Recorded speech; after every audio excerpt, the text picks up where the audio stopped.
Pokemon moves are awesome. And if you're like me, when you're playing Pokemon alone and the chance arises to utilize the perfect finishing move, it looks something like this. Because Pokemon moves are awesome, and their animations make a difference to the way the game feels. So today starts my journey from Kanto all the way up until Galar as I start this series on the best animations. Today is the best animations from Generation 1. And I just want to be 100% clear, these are the best animations. These are not the most powerful moves or the most useful moves. These are the animations that had you feeling cool as a kid. They made you feel badass. They blew your mind as you fell into the Pokemon world. And of course, it is completely subjective. So if there's a move that I miss or a move that you really agree with me on, you can comment below, and the list is in no particular order except for the last one, which just happens to be my personal favorite and what I think is the best animation from Generation 1. So let me know. Otherwise, let's get started. How do you represent psychic power in a handheld Pokemon game that came out in the 90s when things looked like this in the 90s? You could literally bend a spoon like later generations, or you could literally bend the minds and fabric of time like Psychic did in Generation 1.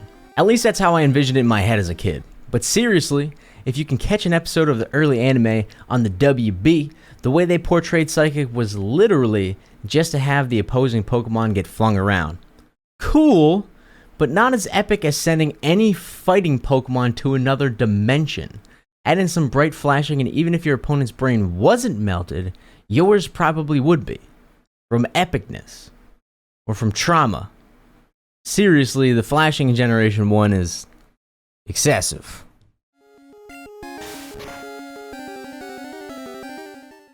In the Pokemon world, size doesn't always matter. Roserade is literally a flower. Mew floats around all goofy, boasting its monstrous base stats. But only the chunkiest chonk can learn perhaps the best normal move in any Pokemon game. To this date, I swear to God, seriously, Body Slam is the best move. Crashing down on smaller foe with a ferocity so great, the opposition is left paralyzed on the IHOP floor. Body Slam's Gen 1 animation hits quick, with a flash of the screen probably similar to your opponent's life flashing before their eyes, and a bang as the full weight of your Pokemon's girth is slung forward to topple any foe. Toss in a screen shake, and this move has tremendous weight, which on the giant brick that was the first Game Boy is a pretty impressive animation altogether.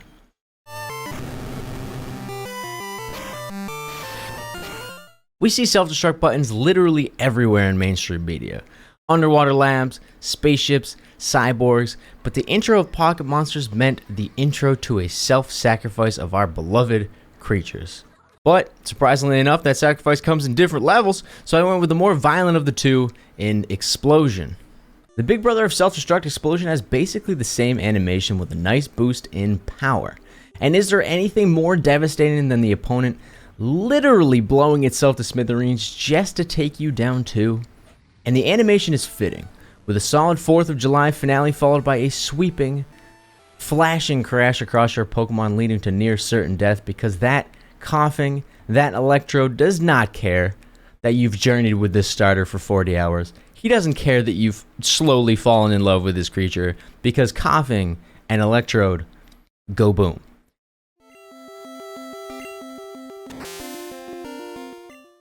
Not just a popular search term in your childhood browser history, Flash was a crucial move in the first generation.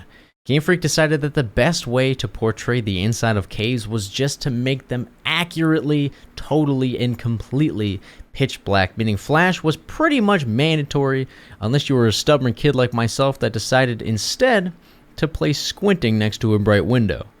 I'm pretty sure the sun reflecting directly into my eyes has had some permanent side effects. But with HMs being mandatory and the stage which you get Flash being so early in the game, there's a good deal of time where you might actually use it.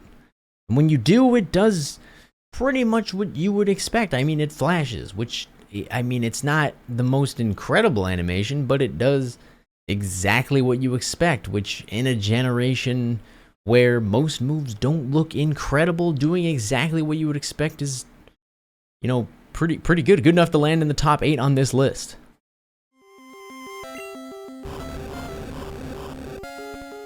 Alright, listen. Flamethrower is an extremely cool move, and is undoubtedly a top 5 signature move of the Pokemon series. But when you add in a little Burning Man, the visuals are just that much better. From Magmar to Charizard to your Dragon of choice, all the coolest Pokemon can learn Fireblast in Gen 1. And by essentially combining the best aspects of all the fire moves with the long distance blast of Flamethrower, the swirling of Fire Spin, then throw an ungodly, devastating, flaming human figure on top, and you have the perfect spicy sauce to make this young trainer feel invincible.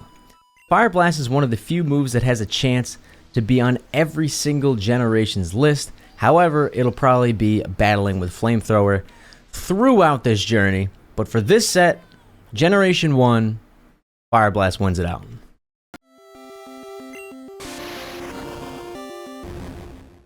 After watching the anime as a child, I undoubtedly wanted to raise a Pikachu to feel the power of the almighty Zeus himself in mouse form. But there are no internet walkthroughs as a child, and I had Pokemon Red, which means no free Pikachu, so I settled for the next best Storm Summoner I could find. The electric Osprey that is Zapdos learned Thunder at level 51, and with storm clouds crackling overhead carried me through most of the Elite Four in my first run of Pokemon.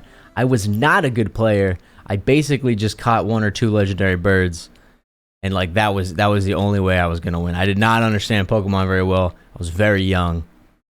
But you know what happens?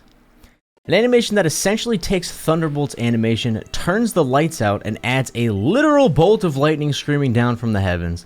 Thunder is epic and rightfully powerful, while being a nice late game surprise as a move you rarely see up until that point. What separates this move from me though is the sound. Technically not an animation, but still worthy of mention. The bassy connection of electricity after that Thunderbolt hits had me mimicking the sound every time I KO'd some lame-ass seal that got in my way.